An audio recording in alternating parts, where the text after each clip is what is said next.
Hare Krishna, welcome on this very, very auspicious day, the anniversary of the incorporation of the International Society for Krishna Consciousness. I'm Pancharatna Das, coming to you live here in New York City, the birthplace of ISKCON. It was 1965, July 13th, according to the signed incorporation papers, that our society was registered with the state of New York with 7 purposes. And today we're going to be exploring those 7 purposes. And particularly, we're going to be looking at a vision for how those purposes of ISKCON might be revealed in the future. That was put together by a group of devotees here in North America. 2 of those, Her Grace Urmila Devidasi Mataji and Chaitanya Bhavadas, are here with us today. And we're going to be having an exciting time, I think, exploring what they did and looking at it. And I have lots of questions around the work that they did. So thank you very much to all of our viewers, and welcome to you, Urmila and Chaitanya Bhava Prabhus. Thank you for being here, for taking the time. As you know, the GBC SPT serves ISKCON with strategic initiatives. And when we define strategic, we think about how do you get from A to B. You have a starting point and you have a vision. And so Prabhupada set out a direction in his 7 purposes, and you have attempted to kind of give us a vision of what that might look like at some stage of its development. So may I begin? Any introductory words that you'd like to say, Urmila and Chaitanya Bhava Prabhus, or just we go right into it? Well, we're just so happy that you're doing this. That's very, very happy. I'm happy. It's important work. I mean, vision drives everything, right? And so Yes. when we have a vision of where we want to be, then I think in the closing of your booklet, you mentioned that once you have a vision, then the strategy to get there becomes much more clear. If you don't know where you're going, you don't know how to get there, right? So, if you don't know where you're going, you probably won't get there. Yes. Yeah, or you may get anywhere. Anywhere. Yeah. So, can I begin with the first question? Just give us a summary of what is this work that you did. Tell us about it. And oh, by the way, the booklet itself, the work that you've done, is available. We have a tech assistant here who will post in the comments the link to a page on our website where you can find the booklet and you can download it and peruse it to yourself. So, but go ahead. So Hare Krishna, I'll just try to answer this, and Mother Urmila can also add to it. So the idea here was that, as you yourself mentioned, Prabhu, that everything really starts with a vision. There's a nice quote from Bhagavad Gita 2.66 purport, where Srila Prabhupada says that disturbance is due to want of an ultimate goal. So unless there is an ultimate goal or a vision, then there will be so much disturbance, so much confusion. So Srila Prabhupada's mission was to make the entire world Krishna conscious. And now it's up to us to fulfill that legacy. So if we really want to do this, we really need to have a clear vision of what it means to make the whole world Krishna conscious. So there was actually a leadership summit organized by the North American GBC in 2021. And the idea there was to come up with certain teams, certain projects that devotees want to be part of, and that are important for the ISKCON movement here and also globally. And then one of the teams that was formed was to have a deep dive into the 7 purposes of ISKCON and really try to meditate on what it means if these 7 purposes were to be fulfilled, if they were realized in the real world. So this document was basically, it came out of that effort. We were trying to see, okay, what would it be if these 7 purposes that Srila Prabhupada wanted ISKCON to fulfill if they had been fulfilled, because that's the society that we want to aim towards. There's a lot of description in our Shastra regarding the ideal society, and that is there so that the readers can envision, okay, this is what I want to be a part of. We are not there yet, but we can try to envision, okay, this is what ISKCON can do. This is what we can do if we really want to bring Krishna consciousness all over the world. So that is kind of how this project came about, and this is what the booklet is about. Okay, good. Anything you'd like to add to that, Rimala? Well, we started with about 10 members on our team. By the end, I think we had 6, and we were coming from diverse backgrounds and lengths of time in the Hare Krishna movement. So we found it very enlivening to work like this. Tell me, that brings me to the methodology. How did you approach the task? What was, how did you have a particular strategy for this, for envisioning? Yes, Prabhu. So when we first started thinking about this, the first idea that we got was thinking of it in terms of varnashram, because that's really, it gives a really nice framework in which how we should see the world and how people would be involved in different activities that they do. So we first divided our work into the different varnas and ashrams, the family, retirement. And then we had our group, and then we came up with individual documents, individual vision documents for each of these varnas and the different ashrams as well. And while we were trying to peruse them, try to, modify them, perfect them, we realized that it would be a lot more useful, a lot more strategic to look at the 7 purposes more directly and integrate this understanding and this vision of the different varnas and ashrams within them. So then we started tackling individual purposes one by one. So we divided the purposes among the different team members. And then we looked at each other's work together. We would have meetings, weekly meetings, and then we would say, okay, what do we have for each of the purposes by different people? And then we would get inputs from everyone and integrate the vision that we had developed already regarding the different varnas and ashrams. So yeah, it was a very collaborative effort, and really trying to see, okay, what each could, because the devotees, as Mother Urmila mentioned, came from very diverse backgrounds. So everybody had very diverse kind of inputs as to what the purposes could be like. So yeah, this was kind of the effort that led to this document. Well, that brings up the next question. Then is, you mentioned diversity in the group. That, I guess, would be one of the challenges you must have faced. But what were some of the real challenges in doing this? Well, you have to. We decided to do this written in the present tense, as if it had already happened. Yes. And I suppose some of the challenges of doing that is you may be hesitant to think that big and really think of it as a possibility. We're constrained by our own fears and our own insecurities. And well, could that really happen? But we just let's really do it. Let's think of it as if it's something that's happening now. We also had some challenges with a member who kept going to, well, there's this problem, there's this problem, there's this problem, there's this problem. And we kept refocusing on, we're not thinking about the problems. Right now, we're just thinking about where we want to go. And once we established that, things started rolling very nicely.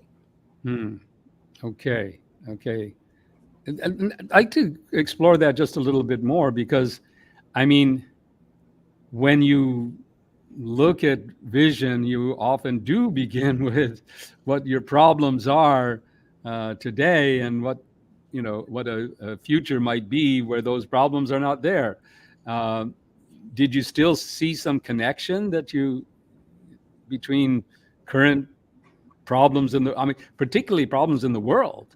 Well, yes, of course. But again, our focus was not that. Our focus was on the positive, not on the negative.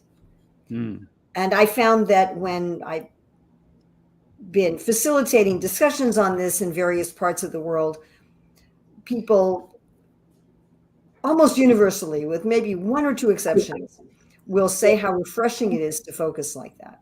I have had one or two people who said, "Oh, this is just impractical, and we have too many problems, and we can't do this." But that's the exception. Looking at having discussed this with probably close to 200 people altogether in various parts of the world. Maybe more. I'm curious about the time frame, because when you're looking to a future, but how far away, where is this future? And that, which brings up another question, is you're trying to envision what Krishna consciousness will be in the future, but don't you also have to envision what the world will be like in the future? Well, it's very much like that. I mean, as you go through the document, you'll see that it's very much related to the world. At Chaitanya Bhavaprabhu, I don't think we didn't choose a particular date, did we? No, we did not. We didn't do that, no. I mean, when I have group work on this, when I have workshops on this, we do pick a date. We usually pick 5 years. And we just say, okay. 5 years. We wouldn't get this whole document in 5 years. The way I've done it is I have them read the document ahead of time.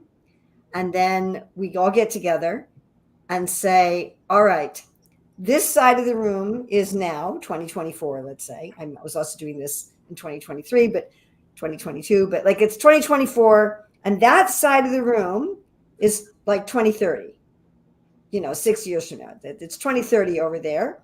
And when we go over there, then we're going to be, depending on where we were, Spain or Australia or Chicago, we're going to have a Krishna conscious Australia. Okay, so then we walk to the other side of the room and we sit there and, okay, now it's 2030. We're speaking in the present tense. Australia is Krishna conscious. Look around and what do you see? And we use the 7 purposes document as kind of priming the pump. So, and then different groups came up with different visions and different perspectives. But when we were writing this document, we were just thinking of the ideal, whether it's going to be 50 years from now or 200 years from now or 5 years from now. We were looking just what would the ideal look like. We didn't put a time on it. Okay. And also, I feel the timing itself can change based on how effectively or how eagerly we are trying to fulfill these purposes, right? We can actually make it much faster if we have the right vision. So maybe right now we are thinking that, okay, this will take 200 years. But if devotees really want to do this, they really want to start thinking in this way, maybe we'll get there faster. So the timing is in many ways up to us also. Yeah. Okay. I'll get to another question in that regard, but this is related. That now you're in North America. All the members of your team are based in were based in North America. Yes. So is the work centered around sort of a North American or Western perspective, or is it global, or how do you see it? So the initiative came out of an ISKCON North American leadership event. So at that point, the idea of that event was to look at ISKCON North America and envision the future of ISKCON North America. But as we started working on this, we realized what we're doing here is a lot more fundamental, and therefore we cannot restrict our vision to just North America.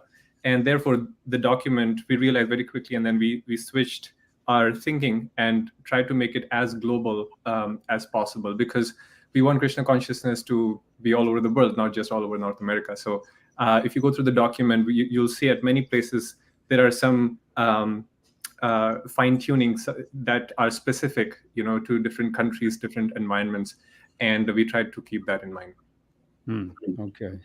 So it's it's the International Society for Krishna Consciousness. So, I've been facilitating workshops on this in some places in North America and in Europe and in India and in Australia, New Zealand. I think also did in can't remember, in Malaysia or Indonesia. So and was greeted with enthusiasm everywhere. Nobody said, "Oh, this is not relevant for our area of the world." Mm-hmm. So when I went through it, I made different highlights and notes, and maybe let's see how our time goes, and we can get into more specifics. But one thing that kind of really popped out to me, and it's kind of been a part of my trying to envision the future of Krishna consciousness in the world, is the concept of being, you could say, non-sectarian, or the idea of multiple faith approaches to Krishna consciousness harmoniously working together. I mean, our movement is the movement of Harinam. And we know that Srila Prabhupada often said, you can chant any name of God. And yet that kind of practice hasn't quite taken off, and nor have we really promoted it. But the world today, I mean, outside of India, followers and devotees of Krishna are a small minority, and compared to the Abrahamic traditions. How did you see that all weaving together in a future Krishna conscious world? I mean, to say this, the 7 purposes of ISKCON, at least the first purpose of ISKCON, that is really non-sectarian, spiritual values and techniques of spiritual life, and to correct the imbalance of values in life, and to bring about a real peace, unity and peace in the world. And all of that's Krishna is not mentioned there. He's mentioned later on. So that was particularly something I'd like to hear your thoughts about. Well, the first time I met Srila Prabhupada, he was talking about being non-sectarian. He said that to my father. We were in Chicago, and my father said, can I come to the temple even though I have my own religion? And Prabhupada said, yes. He said, just like we're in Chicago and many planes are going to Chicago, they just have to know that they're going to Chicago. He said, so if you're trying to know God and love him, there can be many religions. And any time, historically speaking, that any religious group has tried to be the only religion in the world, it has had to do so through cruelty and torture and persecution, at least in our modern known history of the last few thousand years. We don't have any other instance. I mean, there's the amount of persecution that was done, say, by the Roman Catholic Church and even by some Protestant groups, and, of course, by Muslim groups. Anytime it's like our religion is the only religion and everyone has to accept that, it doesn't work except by torture and persecution and fear and just, horrendous behavior. And then it doesn't even last. After some time, people revert to their own type of faith. So better to have the different religions of the world find bhakti in their faith. Find where there's bhakti, find where there's the holy name, find where there can be a connection. And if we, as Gaudiya Vaishnavas, can lead that effort, that would be something very wonderful and very much appreciated. I mean, Prabhupada was one time saying how we wanted a Krishna conscious person as the head of government. I forget in which country. And some guest said, oh, does that have to be a member of the Hare Krishna movement? And Prabhupada said, no. He said, mathematics is mathematics in any university. It has to be someone who has a consciousness of God. So if we're aiming to spread the 7 purposes of ISKCON all over the world by imposing our particular view of religion, it's likely to not be something that we really want to do.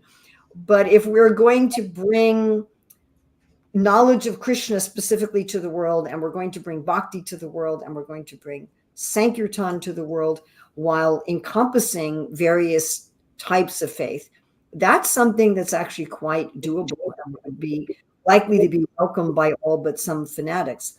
I mean, we do have people in ISKCON, say Anuttama Prabhu, who's been working very hard on this for a very long time. And there's others I can think of as well who put a lot of effort into having this, where do we find a shared understanding and how can we go forward to make actually a God-conscious society. Mm. Mm. And also, Yeah. like if you Go look ahead. at the ISKCON interfaith statement, which is like the only official statement ISKCON has come up with in the past couple decades for the entire world, there also it is very clearly mentioned that ISKCON does not claim a monopoly over truth, and we would expect, if something is the truth, absolute truth, we would expect it to come and be visible and manifest in different ways at different places. So we are definitely not trying to discredit any religion, rather than, as Mother Urmila said, try to find what is common, what is true in all of them. And if you look at our document, many places we mention how this harmony can be brought about by, again, focusing on the similarities so that everybody can actually work together.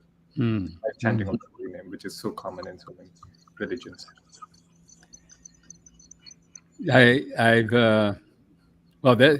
This is again one of those areas that perhaps needs more strategy and more unpacking. I wanted to be to also look when you were doing this work. I'm sure you're aware that the 7 purposes of ISKCON, as we know them, were not the first time that Srila Prabhupada laid out purposes for the Krishna consciousness movement. He did so when he organized the League of Devotees, and then he drafted something, the Constitution of Association, which we believe, although there's no date on it, it's signed by Srila Prabhupada, but there's no date on it. But we kind of have assumed that it was drafted shortly before the 7 purposes, the incorporation papers. We've tried to. And by the way, did you look into this? Did you get any additional information? We've researched this in the SPT about trying to understand, how did it happen? How did the 7 purposes actually come about? But my point was that there are some things in the Constitution of Association, and particularly in the League of Devotees, which aren't explicit in the 7 purposes. And in general, were there things that, as you were doing this exercise, you felt, well, the future of Krishna consciousness in the world, the vision for that might involve some other purposes or other areas of activity, you could say, that are not so not encompassed in these 7 purposes? Well, I don't know. The first purpose, as you pointed out, is very broad. It is very broad, but it is education. It's education. It is education, but there's also, the purpose, we're building a more natural way of life. There are purposes having to do with communities. There definitely are things that are not in the 7 purposes explicitly. But I mean, it's possible that there's some big area that's not directly there. That's possible. But I would say that everything could at least be related.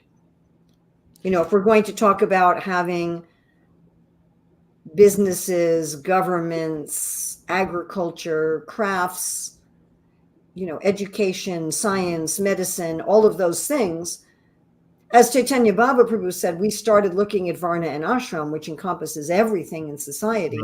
Right. And then we found it was actually easier to work directly with the 7 purposes and bring that stuff in. I mean, we really didn't run into anything where we said, hey, this doesn't fit anywhere. We could leave it open that that's a possibility, but we didn't have any such situation, which I suppose is astonishing in and of itself, with Prabhupada's genius in how he crafted those.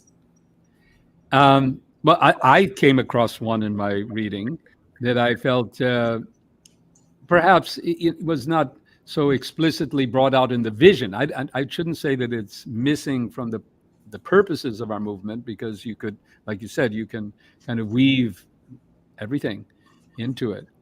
But there wasn't a lot I saw, a little here and there, about how government would manifest in a Krishna conscious world. So, yeah, that's a very good point. You may be familiar, Dr. Ruchira Datta, aka Rukmini Devi Dasi, and I produced this book called Career Dharma. yes. And so there we definitely go into more detail. That's all about the Varnas. We go into more detail there about the field of government and how that would function. So yes, you're correct. I mean, the government, of course, would have to do a lot of the things we mentioned in the 7 Purposes document. I mean, if we're talking about air and water and animal care, and then we're talking about laws in terms of meat eating and intoxication and so forth, that would have to be done by government, of course. That brings me to a question that's... interrupt you for a moment. Historically speaking, if religions are going to have great influence in the world, it only happens when someone in government takes up that faith and brings it to the world. Like Prabhupada said, only the Kshatriyas can institute for an ashram. So without, at some point, government getting involved, a lot of the way that the Hare Krishna movement spread was through famous people, and most of whom were entertainers, like people like Allen Ginsberg and George Harrison, Hema Malini, people like that. But if we're going to actually create a Krishna conscious world, there's going to have to be some involvement, some Rajarshi, there's going to have to be some involvement of devotionally minded government. And I feel like that is something that we may not be able to predict as to how that might play out, the role, the involvement of a major government official kind of helping this vision. But some of the things that are in the document describe how, if a government like this were to exist, or when it will exist, what are some of the things that it will do? What are some of the laws? What are some of the recommendations that it will try to bring out in the society? So that is there in the document. Connected to this topic is ISKCON's, as an institution, ISKCON, the institution of ISKCON, and its role in manifesting this vision. I know in the first description that you gave of the first purpose, you talked about how education would manifest primarily through, you could say, independent devotional efforts outside of the institutional framework, you could say, of ISKCON as a society. Did you come across that in other purposes, and maybe in a percentage-wise, you could say how much, and how does that also work? Well, I don't know about percentage, but it's something that's already happening. It's already happening all over the world, so that the official legal entity of ISKCON trains people who then go out and train people. And if the official legal entity of ISKCON has training courses and all of these things, and we mentioned different kind of classes under the simpler and more natural way of life. We mentioned all different kinds of classes under the first purpose, training in every stage of life and in every type of career. So we can give that kind of training, and some of that's already happening, of course. And then people can go out and start their own training. And again, this is already happening. Their own training and coaching systems to go out and spread that even further. But you do use, at least I didn't, note it every time, but you use the terminology of members of ISKCON members. Ooh. How do we define that, right? Yeah. That's a big question. When I was doing my doctoral dissertation, one of my questions, because I did a census of all of the teachers involved with ISKCON affiliated schools all over the world. And one of the questions was just, are you an ISKCON member? And people could just say yes or no. And I was speaking to the various professors and sociologists, and they were saying that every religion has a difficult time defining membership. It's not something just for us, who is a member. Is it somebody who's gone through some ritual, like we have initiation, or there's confirmation or bar mitzvahs or being baptized? And are there records of all of that? Are there people who keep up the following after doing that? What extent of following? What level of following? What level of commitment? And this is something I worked with.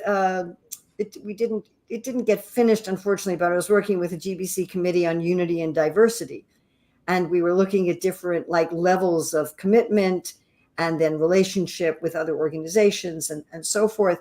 But it's a very, very difficult thing to define. I mean, Prabhupada uses the word members in the purposes. So what exactly does he mean by that? And unfortunately, probably the simplest way to answer that question is just to say to people, do you consider yourself a member of ISKCON? Yes. Or not? And we will, I think I can predict with reasonable certainty as a social scientist, we'll never be able to have an accurate count. We can have a ballpark figure, like there's figures of how many Catholics there are in the world and how many Protestants there are in the world. But I will absolutely guarantee you that those are very general ballpark figures. And they're coming from some sort of census where a person is just saying, I'm a Catholic, which might just mean they were born in a Catholic family and they haven't done any Catholic rituals or seen the inside of a church in 20 years. So, that this is to just kind of accept that we are never going to be able to really accurately define that. Although we could define, people who live on ISKCON property, or people who are, maintaining themselves from ISKCON, working full-time for ISKCON, being maintained by ISKCON. We could certainly define that. And we should be able to define a number of how many people who've taken initiation, though, then to just figure out how many of those people are still following or even still alive is a much more difficult matter. But related to this is other Vaishnavas, other Gaudiya Vaishnavas and other Sampradayas. And I mean, the vision is certainly a Vaishnava vision. It's Krishna consciousness. But within that framework, there are many, many Vaishnavas. So did you explore that in your visioning exercise? Well, there's many branches of the Chaitanya tree, and those are growing, and many of those branches are becoming more and more internationally based, following Srila Prabhupada's lead. I mean, Prabhupada was the one who started that and had the big success. And so we've seen now, and none is anywhere as close to as large or as influential as ISKCON, which I find interesting because Srila Prabhupada, when he wrote Chaitanya Charitamrita, was trying to get these other branches to accept ISKCON as a branch of the tree. The situation is reversed. But certainly if Mahaprabhu's movement is spread all over the world, then there's room for the many, many branches of our Gaudiya Sampradaya. I think when many of us think about the Gaudiya Sampradaya, we just think of the Sarasvat line. Yes. We just think of it's funny to me that people will just say the Gaudiya Mat as if it's a monolithic entity. Whereas after the disappearance of Srila Bhaktisiddhanta Saraswati Thakur, we should all know the history that it was split into many, many different Gaudiya Mats. So there's many, many different Gaudiya Mats and different branches with different acharyas and groups and so forth. And then there's other branches of the Gaudiya Sampradaya that are not related to the Saraswati line. There's, the line, the Nityananda Parivar and the Gadadhar Parivar. And if you go to Manipur, where Prabhupada talked about it possibly becoming the first Krishna conscious government, you have the followers of Narottama Das Thakur, who are then, coming in a different way. So hopefully that all of these will be enlivened and gladdened. I mean, at this point, ISKCON is certainly the flag bearer. Hopefully it stays that way, but that's by Srila Prabhupada's potency. And I'm seeing that Sri Vaishnava groups are now starting international preaching and making disciples who are not Indian. That's growing. I'm running into, people, Americans and Europeans who are not of Indian descent, who are becoming initiated into the Sri Sampradaya. And I think, okay, well, that's also an interesting phenomena. And all of that, from my perspective, at least, is due to Srila Prabhupada. That Prabhupada showing that the Vaishnava understanding is not ethnic. It's not geographically or ethnically restricted, has opened up the world. And yes, why not? Now, we do see, however, that in today's world, we haven't yet seen so much cooperation between these different branches and Vaishnava entities towards a unified vision. I mean, when you look at the vision, this exercise, do you see that? Well, let me put it this way: were you trying to craft a vision that could be acceptable to other groups? Yes. The very short answer is yes. And having some shared vision can enliven everyone to find their part. And it will not happen, nor should it happen, that everybody works together on everything. The differences are there for a reason. But different people can work on different aspects, at least with cooperation and respect. And also, if you look at the purposes, they are purposes of ISKCON, but most of the purposes are extremely broad and general, and just directly Krishna conscious, rather than anything to do specifically with the organization that may be promoting it. So it's very easy for these organizations, sister organizations, to find a place within this and work together. I'll just a second to mention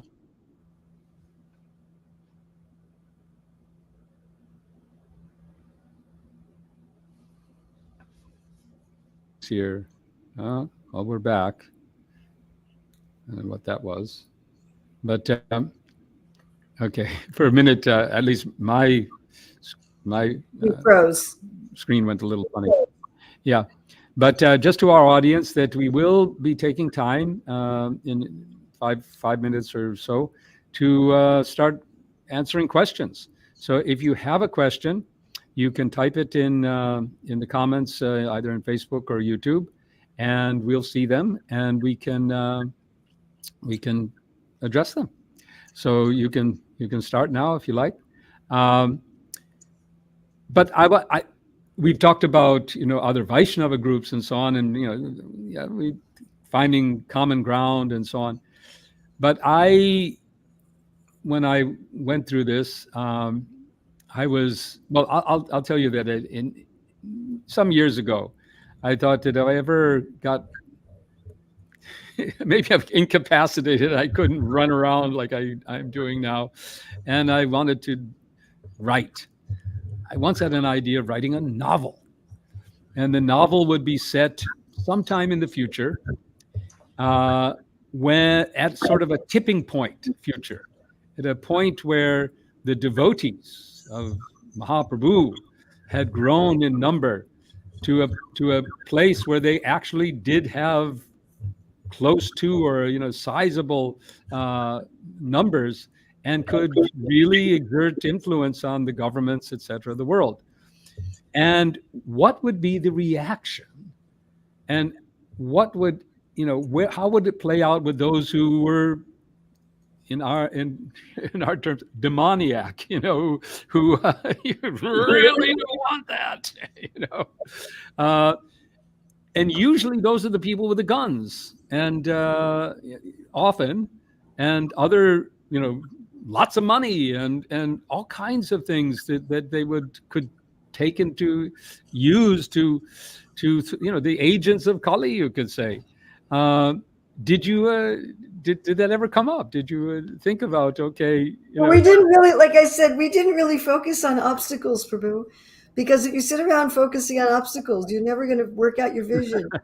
It's like I drove out yesterday and there was a huge rainstorm and I had to go really slowly on the highway and there were puddles, but I was focused on my goal And I don't know if you've ever done an exercise where you break a wooden board with your bare hand, but anyone can learn to do that. I mean, I've never studied karate or anything like that, but I have broken a board with my hand. And the way you do that is you focus on a space beyond the board. And you just focus on your goal and the obstacle disappears. So, what happens when we focus on obstacles is we become paralyzed. And we just say, well, we're not going to go forward with this. It's more a question on focusing on the fact that Srila Prabhupada told us there would be a golden age and that we're the agents to do it. And look, there's so much in this document that so many people of the world want. I mean, if you look at, again, the simpler, more natural way of life, there's a growing desire for the kind of things that we talk about in the document there, where people can learn the old crafts. It's growing already in the world. We talk about having spiritual fitness centers. That's already growing in the world. People are already having meditation centers, for example. And vegetarian restaurants and healthy cooking. And I mean, this is already happening. We have people in general who are moving in this direction. And I believe that it has a lot to do with the distribution of Srila Prabhupada's books and the distribution of prasadam and all of the harinams that we've done, that we have influenced the world to go in these directions. So a lot of what we talk about in the document is already something that the world is desiring. More natural healthcare, just to see God, the purpose of seeing God, seeing Krishna as described in the Bhagavatam and the Bhagavad Gita. And we talk about there seeing Krishna as personal God with two hands playing a flute and peacock feather. But we also talk about seeing Krishna as the taste of water and the light of the sun, seeing the rivers as his veins and so forth. So to really get this holistic view of nature as divine, and there is a move like that. And of course, there's always going to be demons. I mean, that's just the way of the world. There's always going to be opposition and there's always going to be demons. But that's, and part of this is going to have me having Krishna conscious kshatriyas as well, for sure. But again, if we focus on the goal, what I found in teaching this, and teaching it is really the wrong word, it's more facilitating workshops on this, is that all of a sudden people expanded. Instead of just thinking, well, I can come and wash pots after the Sunday feast, and I can give some money, and maybe I can bring some flowers for the deities, and that's all I can do. Maybe I can distribute some books on the weekend. People started thinking of, oh, wow, how can I match my interest and my talents and my skills to something in this document? What can I do to bring these purposes to fruition in my own family, in my own business, in my own work? And as I had a gentleman say to me in New Zealand, he said, I never before was asked, what can you do for the mission? How can you be part of the mission? So we already have hundreds of thousands, maybe 1 million, maybe 2 million people. I don't know how many people we have in our congregations worldwide. My guess it's in the millions. And if each of them could find a little piece of this vision and own it and say, we're going to work on it, then they would then spread that influence to others. And it would be extremely, extremely powerful. I mean, look, our movement was assailed by out and out demons in the former Soviet Union. I mean, really, I don't know if you read Salted Bread, but really demons. And now, our Russian members are some of the most numerous in the world. I will take that cue. And first of all, very, very happily welcome Rameshwar Prabhu, who's posted a comment in that regard. Thank you, Rameshwar Prabhu. He's commented, when I asked Srila Prabhupada if historically a violent revolution in the future would bring about a Krishna conscious movement, His Divine Grace said, oh no. Through preaching, through mass transcendental book distribution, and public Harinam Sankirtan over generations, people's religious, spiritual sentiments will awaken. And life after life, the masses would one day demand a Krishna-conscious government which would end legal sinful acts and which would establish and protect the true purpose. Yes. Excellent. It's a big. So this is So this is a direct answer to our questions. Thank you, Robert Sharma. Prabhupada confirms. Yes, Hare Krishna. Yes. This one last question before we go to others' questions, and please, those in the audience, if you have questions, please do type them into the comments box, either wherever you are, Facebook or YouTube. And you mentioned that you've conducted workshops where you go through this, and in the book itself, it talks about planning. This is the purpose of having a vision, is to get to that vision. Exactly. Can you cite any instances where any communities or individuals or so on who have been inspired by this work to make such plans? Well, right here in Hillsborough, North Carolina, we had a Sunday feast workshop session where we divided into 7 groups, and each group focused on one of the purposes. And right after that, we established, for purpose 5, we established a little Govardhan Hill with Radhakund and Shamakund and put up signage for it.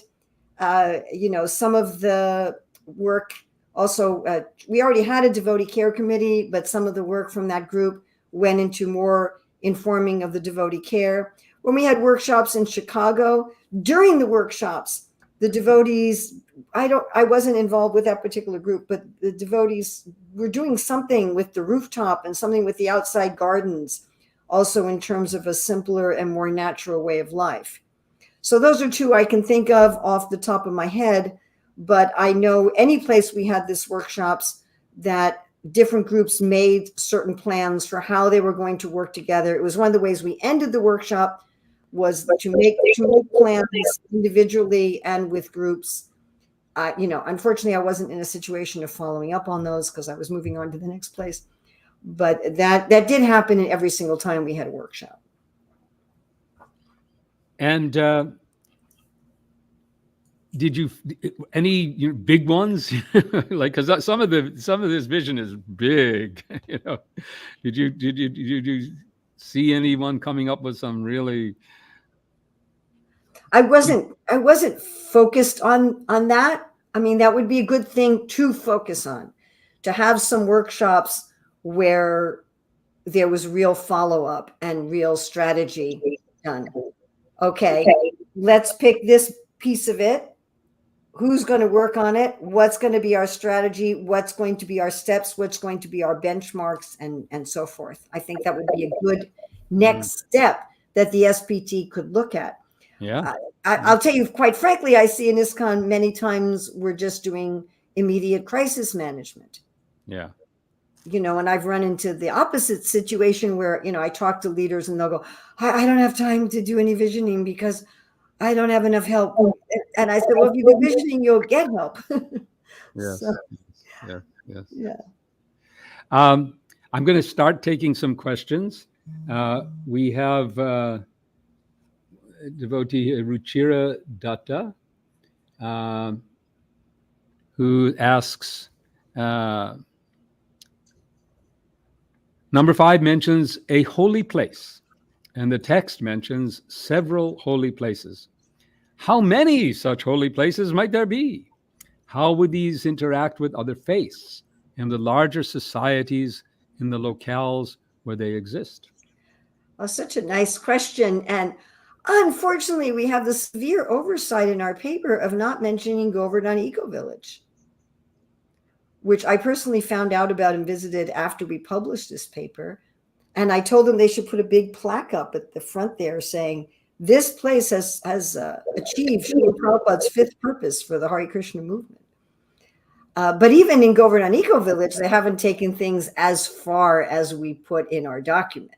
I mean, we took things in the document all the way to a transcendental Disney World. So I don't know any place that's taken it that far, but Govardhan Eco Village is amazing. How many? I don't know, because we didn't know about Govardhan Eco Village when we put the document together. So there might be others that we don't know about. As far as with other faiths, I mean, Srila Prabhupada wanted, say, in Mayapur for the project to become like a tourist destination. And so just like people, spend a lot of money going to Disney World and Disneyland, or places like that, eventually that's what should happen. That is already happening. I mean, Govardhan Eco Village gets a lot of tourists from all different faiths and many professors and scientists, researchers. Same with New Vrajnam in Hungary. They almost always have people studying the place, not only as a holy place, but as an eco village. So I would see that it would be a model, that setting up these holy places according to Purpose 5 in various parts of the world can be, it's already started. I mean, it's definitely already started, and GV has taken it to the greatest extent of any of the places, where it can be a place where other faiths and, as I say, other researchers and scientists and etc. to come and explore what does Krishna consciousness really look like. It came to my mind that this, perhaps ISKCON's influence or just Krishna's desire, but there are many groups that are attempting, and now the government of India is attempting this type of work in Ayodhya. Ayodhya is certainly developing as it's already a holy place, but it's also developing. And then the Swami Narayan group has erected their Akshardham facilities around the world. So that would be an interesting area to see how these efforts intersect with ISKCON's vision. So Rameshwar Prabhu added something here I wanted to share. Srila Prabhupada explained to me that the concept of beginning in one's next life where one left off, that's how he's explained it, would take generations, but eventually humans would be born with awakened religious and spiritual sentiments, and they would demand a Krishna conscious government. Then he has a question, and and that's the effect of mass distribution. So, with the amazing evolution of religious varnashram, there must always be mass sankirtan, generation after generation. So these are some good comments. In that respect, did you? I know that the books are very much a part of the document. Particularly, of course, the last seventh purpose is dedicated to books and information in general. You talk about online resources and all kinds of things like that. You talk about reading facilities, and many things are there. So when you have these workshops, how do you find the role of book distribution and the spreading of the teachings through these different methods? How does that has that played out in the workshops? Well, that's one of the main areas that's kind of a low-hanging fruit, that people can say, well, all right, we're going to have a way for book distribution. Chaitanya Baba Prabhu, didn't you have some other list of low-hanging fruits that you compiled from the document? Yeah. So, I mean, these are some of the things that, as we said, are already happening in some ways or the other. And so they would include, for example, in the first purpose was talking about education. So schools for children is something that we mentioned, and that is already happening at many places. Similarly, spiritual ashram internships. So that is something that is also happening in a few places in North America. But also, I heard, we recently came across news that even in Switzerland, they're coming up with this Krishna conscious gap year or an internship opportunities. Then university education was another one. So there's, through the efforts of BI, Bhaktivedanta Institute, a lot of researchers, researcher devotees, they're now coming together with this like a global BI. And there's actually now departments. There's a department of Indian Knowledge System and Mental Health at IIT Mandi, which is being run by a devotee professor, director actually of the institute.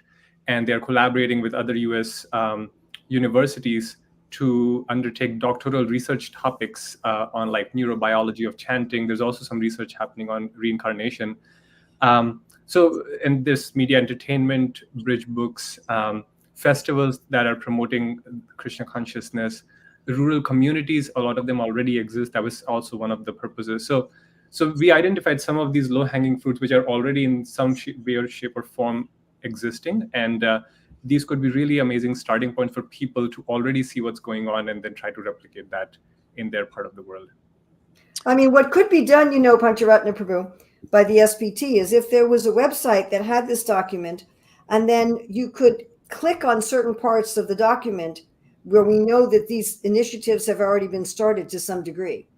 And then that could take you to, where you could contact someone if you were interested in participating in taking that particular part forward. Like, is there a place where people are teaching, growing your own fiber and doing your own weaving? Is that already happening? Yeah.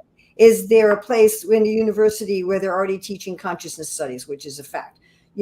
Where is that happening? Who's the contact person? And then you encourage people that if you're doing anything on that list, let us know, give us your contact info, give us your website or whatever, and we'll link to you.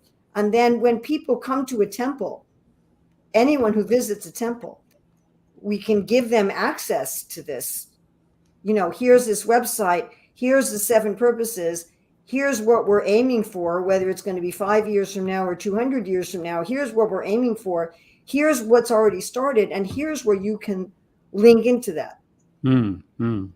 Interesting. And to have people, again, to see that, well, what service can I do? Oh, you can pull some weeds and wash some pots. But people have so many talents and so many interests and so many abilities. And if we say, okay, here you go. And there's this document, and there's this place over here, and you can click here and you can connect with this person and this person and this person. And then we actually build it. So some final questions. First of all, here's one question from Anir Videshi: how to get involved in PhD level studies? I guess we'll take that offline, because that's got a lot of ways to answer that. Please, Anir, if you can just send us a message to GBC SPT, and we'll answer that personally. I have some closing questions, though. The first one, you said you did workshops. Are you doing more? Is this something that you or other members of your team are available to do workshops? Well, I'm not sure about all the other members. I mean, we couldn't even contact all of them. It was kind of short notice for this. But I'm certainly happy to do some more. Sure. And I can also give the template for how I did them to anybody, so anybody could do it. Okay. Yeah, that would be. Already wrote up a template. Did a lot of them in Australia and New Zealand.